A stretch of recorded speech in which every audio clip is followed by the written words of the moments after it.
Nombre chapitre 24. Balaam vit que l'Éternel trouvait bon de bénir Israël, et il n'alla point comme les autres fois à la rencontre des enchantements, mais il tourna son visage du côté du désert. Balaam leva les yeux, et vit Israël camper selon ses tribus. Alors l'Esprit de Dieu fut sur lui.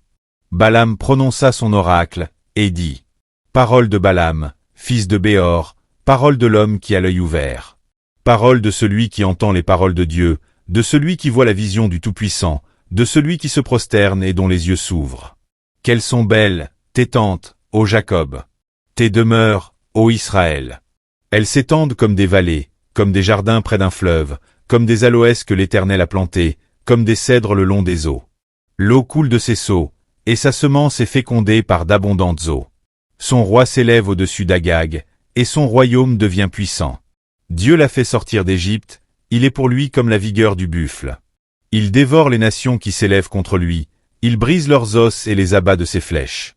Il ploie les genoux, il se couche comme un lion, comme une lionne. Qui le fera lever? Béni soit quiconque te bénira, et maudit soit quiconque te maudira.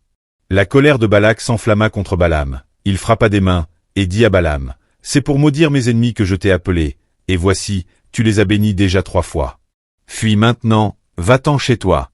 J'avais dit que je te rendrais des honneurs, mais l'Éternel t'empêche de les recevoir. » Balaam répondit à Balak, « Et n'ai-je pas dit au messager que tu m'as envoyé? Quand Balak me donnerait sa maison pleine d'argent et d'or, je ne pourrais faire de moi-même ni bien ni mal contre l'ordre de l'Éternel. Je répéterai ce que dira l'Éternel. Et maintenant, voici, je m'en vais vers mon peuple. Viens, je t'annoncerai ce que ce peuple fera à ton peuple dans la suite des temps. » Balaam prononça son oracle, et dit, « Parole de Balaam, fils de Béor, parole de l'homme qui a l'œil ouvert. Parole de celui qui entend les paroles de Dieu, de celui qui connaît les desseins du Très-Haut, de celui qui voit la vision du Tout-Puissant, de celui qui se prosterne et dont les yeux s'ouvrent. Je le vois, mais non maintenant. Je le contemple, mais non de près. Un astre sort de Jacob, un sceptre s'élève d'Israël. Il perce les flancs de Moab, et il abat tous les enfants de Seth. Il se rend maître d'Édom, il se rend maître de Séhir, ses ennemis. Israël manifeste sa force. Celui qui sort de Jacob règne en souverain, il fait périr ceux qui s'échappent des villes. Balaam vit Amalek. Il prononça son oracle, et dit, « Amalek est la première des nations, mais un jour il sera détruit. » Balaam vit les Kéniens.